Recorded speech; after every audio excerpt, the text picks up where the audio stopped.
Between the days of October 31st and November 5th, 1975, a series of brutal murders took place in North Canton, Ohio. 4 men and 3 women between the ages of 16 and 29 were targeted, with one survivor leaving an eyewitness account of 2 attackers, gender unidentified, each wearing a wolf mask. The incident is known as the Wolf Twin Murders.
For the show today, we have former police officer José McFarland. How's it going, Jose? Hey, how's it going? Hey there, Jose. So, José McFarland was a former police officer for the North Canton Police Department from 1982 to 1988. He completed a master's degree in social work from Kent State University. We actually met on websleuths.com where we were discussing the Wolf Twin murders, and it's become. I gotta get on Web Sleuths, man. I'm missing out apparently. Yeah, it's a small community of people that are just trying to find the truth. Damn right. So why don't you tell us a little bit more about yourself and your connection to these murders, Jose? Well, I grew up in North Canton, and I suppose I was 14 or 15 years old when all these murders were going on. And of course, just being a young sort of into murders, I suppose, I was infatuated by this. I used to go down to the local bookstore and look in all these subsections of the Night Owl murders that took place in like Los Angeles, and I don't know, that poor girl who got ripped up her face, the Black Dahlia that was. So I used to read about these things as a kid. I used to take my dad, we had Tower Bookstore down over there, and used to take my bike and just spend hours upon hours. So this was something that when I found out that this had happened in our hometown with these murders, this just spoke to me, and I became very interested in the happenings and the results of these murders. I wonder how'd your parents feel about that? Because I know it feels pretty common, in 2016 for like teenagers and young adults. Like I know a lot of people that are like, oh, I'm really into serial killers, but I feel like that wasn't as much of a thing back in like the 60s and 70s. Did you get flack for that? Yeah, I got a lot of it. My parents thought I was a big weirdo.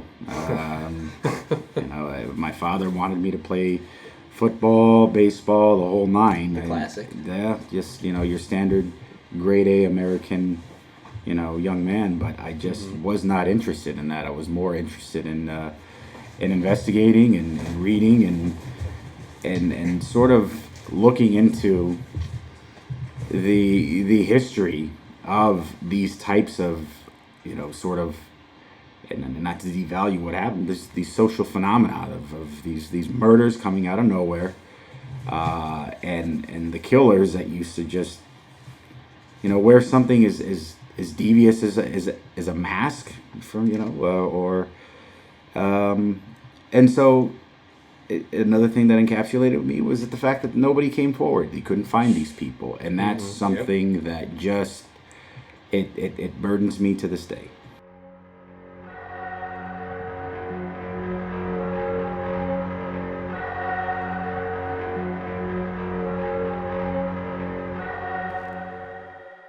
Can you tell us a little bit about your time working for the North Canton Police Department? I mean, it was good, I guess, up until the latter part of the years, where, well, let me just take a few steps back. As I was working towards my master's degree, I finished my undergrad at Kent, I think within 3 years, so it only made more sense for me to just stick out another year and a half, 2 years or so of completing the master's degree in social work. I was still a young man. But I had an internship at the local psych ward, and so part of my duties over there were to interview patients who did not want to take their medication, and many of these patients were former employees of the National Guard or the Army Reserves that took place down in Ohio. They were stationed at Fort Rickenbacker. And some of these patients, I wasn't a police officer at the time, but some of these patients were quite peculiar. And, you'd read some of their backstories. And some of them involved self-mutilation, mutilation of others. Many of them were Vietnam veterans.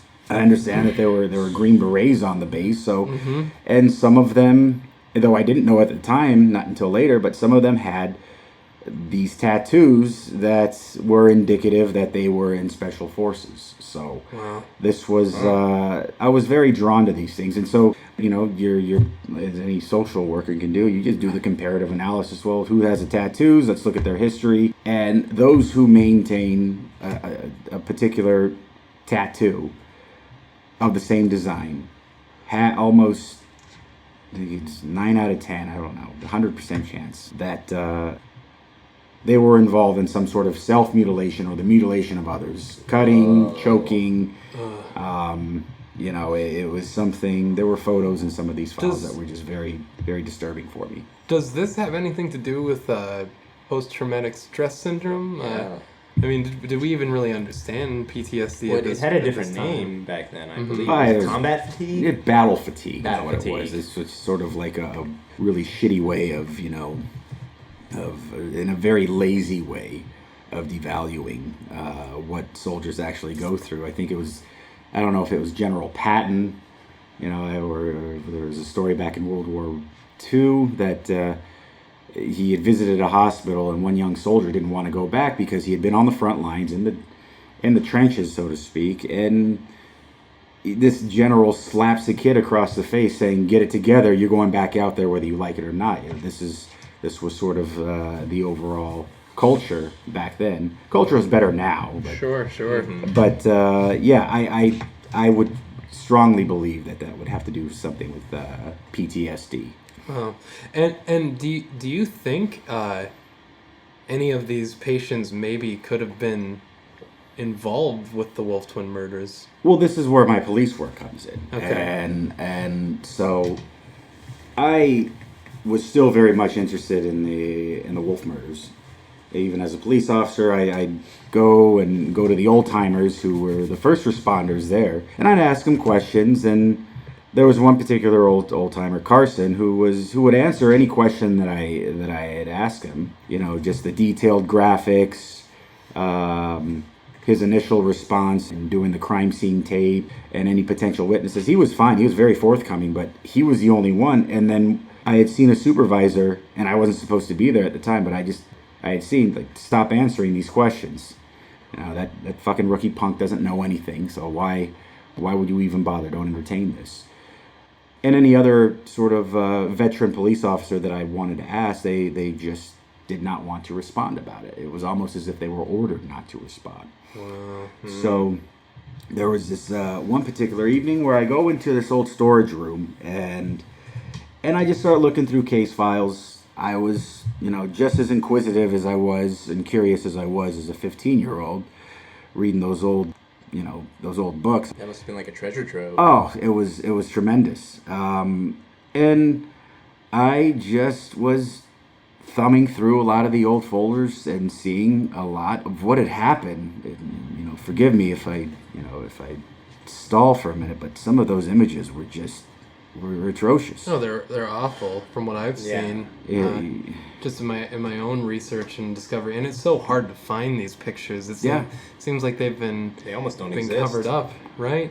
And I wouldn't even have dreamed of taking any of these photos out, just because I would have put my job at risk. And that was just the culture of the police department that I was working in at the time. Mm-hmm. So, remembering back to my time as an intern for the social health or the county health board, and seeing some of those images, and then comparing it to what I had seen with the Wolf murders, there were some similarities. And I would just point this out while asking these old timers some of the questions that I was asking. Mm-hmm.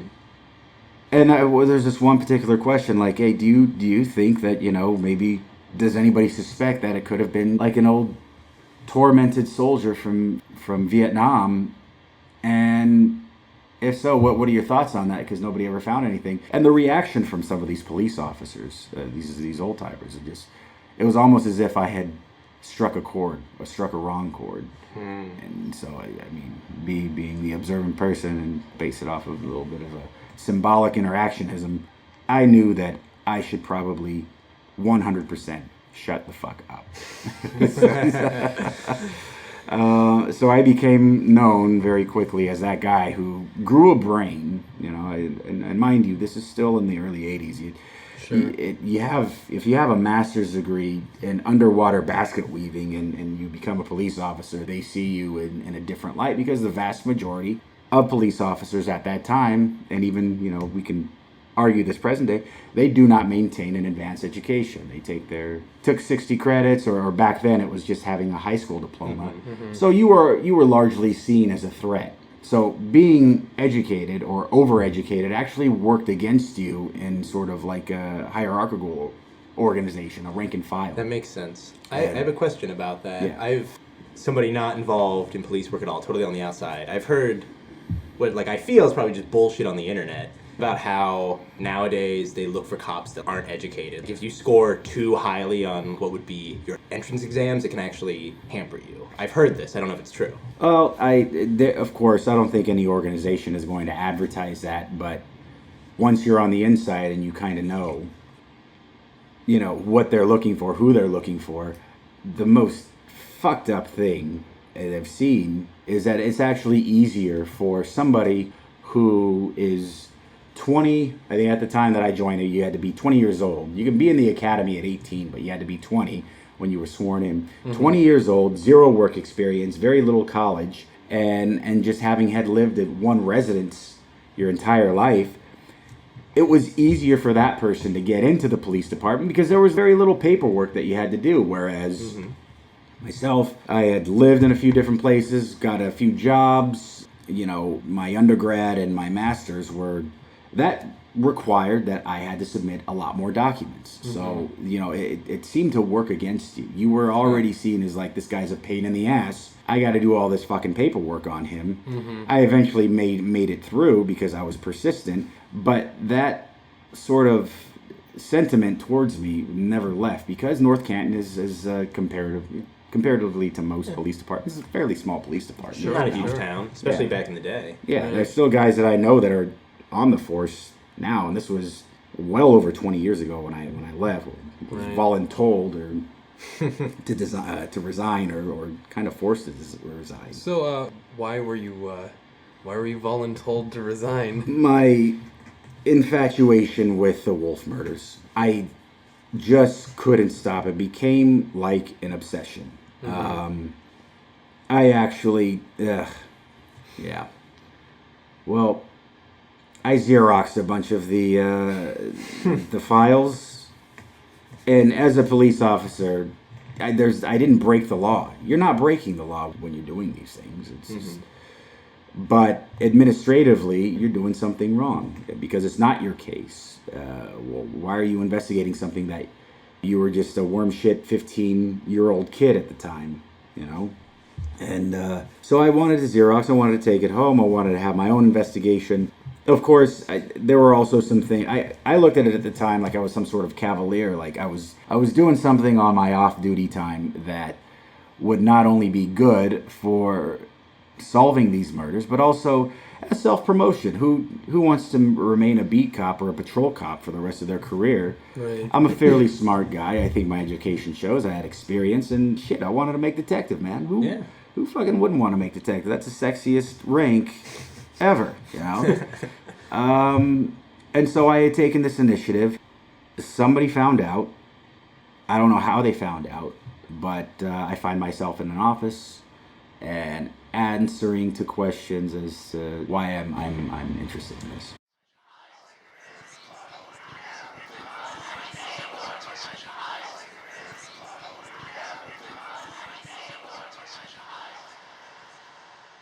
Let me ask you a question about the Xeroxing. Mm-hmm. So I've asked other people this, both on the podcast and just in my own personal research. The bodies of the victims, it's always told that they're gutted, and it's assumed that they're cut open with a knife. Mm-hmm. Did the corpses seem like they had been cut open with a knife, or they just were opened? If you can remember. I know it's been a while. No.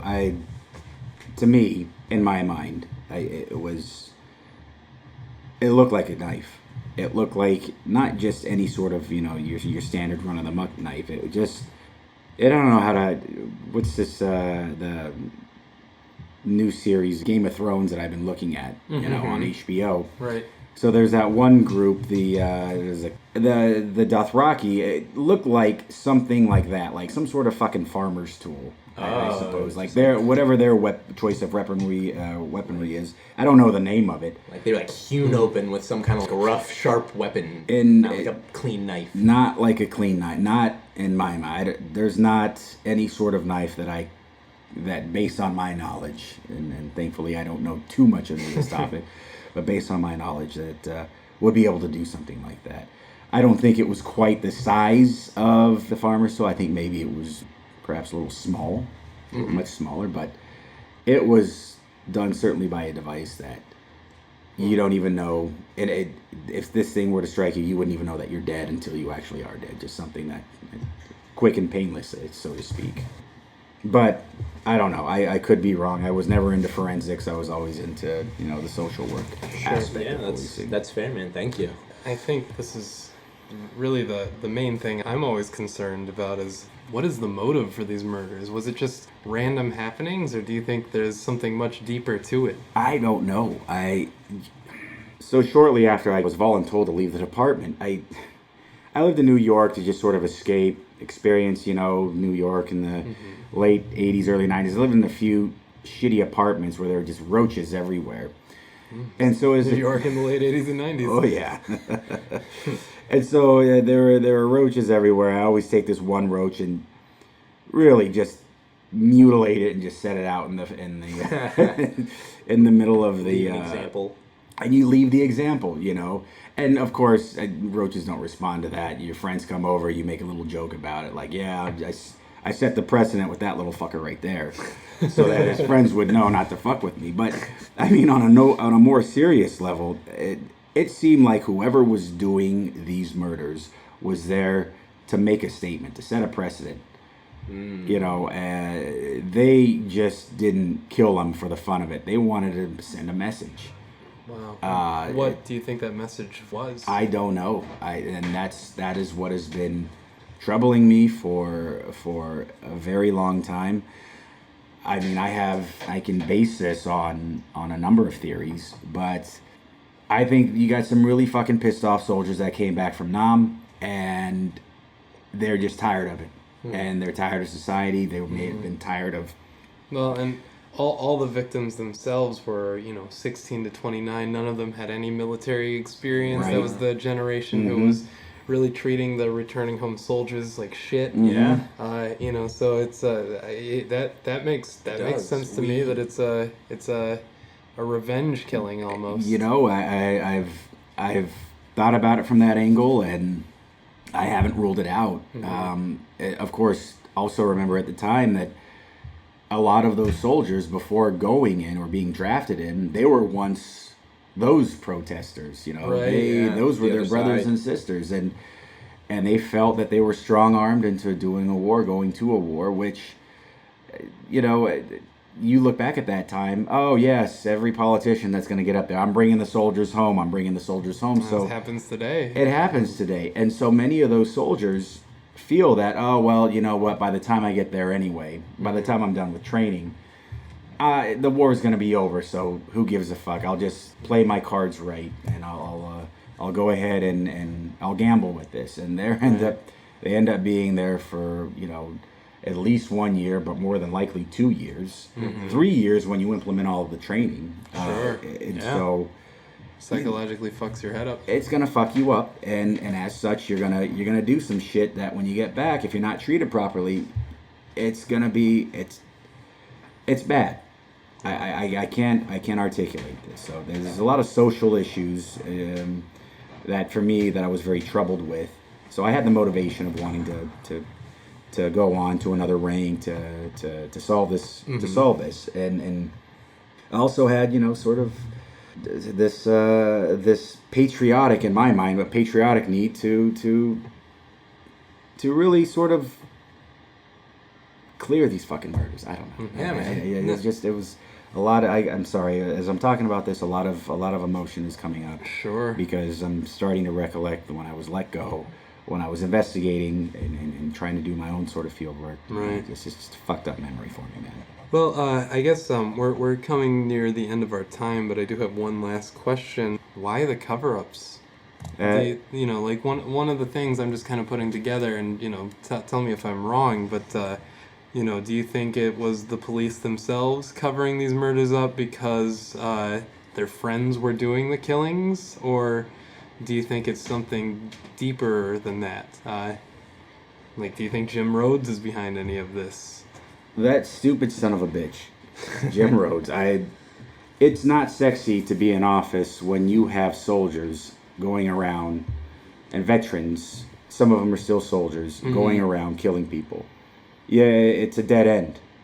And we have a political system in which 4 fucking years, you're not going to accomplish much. Not even 8 years. Right. And so my supposition is that he's covering it up to save his own ass. He wants to stay in power, just like any fucking politician does. And, Right. and It always comes back to that, it seems like. Well, Something simple.